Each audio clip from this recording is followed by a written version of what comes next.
আসসালামু আলাইকুম। Post colonial নিয়ে আজকে হালকা কিছু বলবো। কি পোস্ট কলোনিয়ালের ইতিহাস এবং এটার ফিচারগুলো নিয়ে।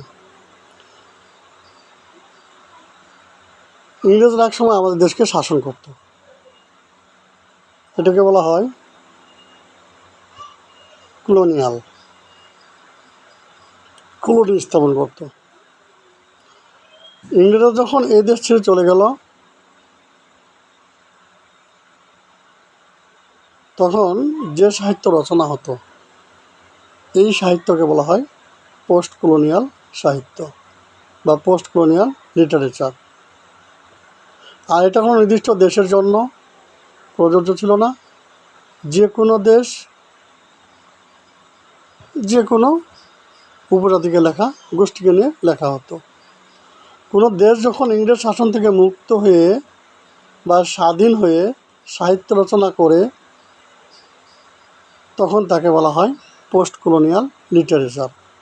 কোনো দেশ যখন ইংরেজ শাসন থেকে মুক্ত হয়ে বা স্বাধীনতা লাভ করে তাদের নিজস্ব আঙ্গিকে সাহিত্য রচনা করে, তখন তাকে বলা হয় পোস্ট কলোনিয়াল লিটারেচার। ইংরেজরা ছিল কলোনাইজার। তখন পোস্ট কলোনিয়াল রাইটার্সগণ সাহিত্যের জন্য একটি নতুন নিয়ম চালু করেন। একেই কলোনিয়ালিজম বলা হয়। অর্থাৎ তখনকার দিনের রাইটারগণ ইংরেজরা চলে যাওয়ার পরে যে নতুন নিয়মে আবার সাহিত্য রচনা শুরু করলেন, নিজেদের তৈরি করা নিয়মে, এটাকে বলা হয় কলোনিয়ালাইজম। শুরুতে এই সাহিত্যের নাম ছিল কমনওয়েলথ লিটারেচার।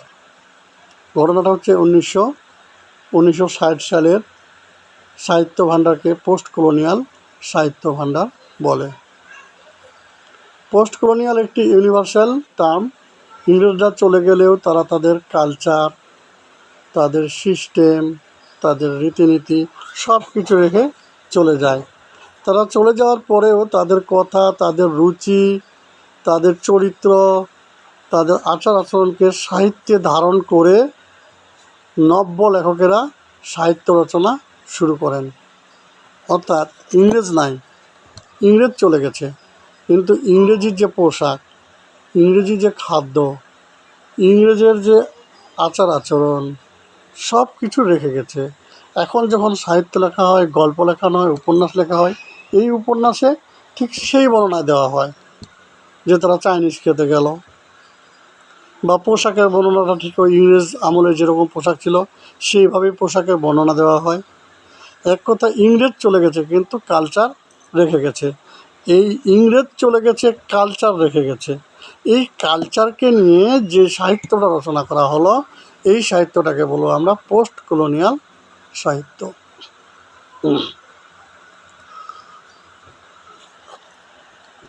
এখন তারা চলে যাওয়ার পর তাদের দোষ ত্রুটি নিয়ে সাহিত্য রচনা শুরু হয়ে গেল। তাদের যেসব ত্রুটি ছিল, যেমন জমিদার দর্পণ, বুড়ো শালিকের ঘাড়েরও, এরকম সাহিত্য রচনা শুরু হয়ে গেল। এই সাহিত্যগুলো তাদের ত্রুটি নিয়ে, তাদের বিভিন্ন অত্যাচারের কাহিনী নিয়েও আবার লেখা হতো। এই প্রভাব থেকে আজ অবধি আমরা মুক্তি পাইনি, মুক্তি পাওয়া সম্ভব নয়। তো পোস্ট কলোনিয়াল সাহিত্যের কিছু ফিচার্স আছে, সেগুলো আমি বলি। যেমন প্রথমটা হচ্ছে মার্জিনালাইজেশন। 2 নম্বর ফিচারটা হচ্ছে আইডেন্টিটি। মাল্টিলিঙ্গুয়ালিজম, মাল্টিকালচারালিজম, হাইব্রিডিটি, মিমিক্রেসি, তারপর migration, struggle for independence, allegoric and childhood related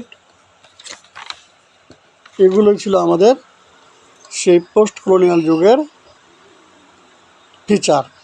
তাহলে আমি সংক্ষেপে বলতেছি, ইংরেজ জাতি একসময় আমাদেরকে শাসন করতো 1757 সালে, আমাদেরকে না, তারা বিভিন্ন দেশ শাসন করতো। তো যখন তারা সেই দেশদেরকে স্বাধীন দিয়ে নিজের দেশে চলে গেল প্রত্যেকটা দেশ, তখন নিজেদের কৃষ্টি কালচার নিয়ে সাহিত্য রচনা শুরু করলো। এবং সেই সাহিত্যে ইংরেজদের যে প্রভাব, ইংরেজি সাহিত্যের যে প্রভাব, ইংরেজি কালচারের যে প্রভাব, ইংরেজি ভাষার যে প্রভাব, ইংরেজি পোশাক, খাওয়া, চলন চাল, সব কিছুর যে প্রভাব, এই প্রভাব নিয়ে যখন যে কোনো দেশ, it may be Bangladesh or another country, when they reroute their literature, their own language, depending on English culture, that is called post-colonial literature. Now we will find out some key features about post-colonial literature. Number one, marginalization.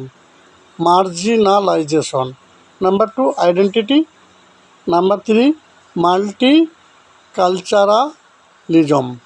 multiculturalism. Hybridity, mimicry, migration, struggle for independence, এবং এগুলো ছিল এলিগোরিক্যাল and childhood related. তাহলে childhood history related আমরা post colonial সম্পর্কে জানলাম। ধন্যবাদ সবাইকে। আসসালামু আলাইকুম।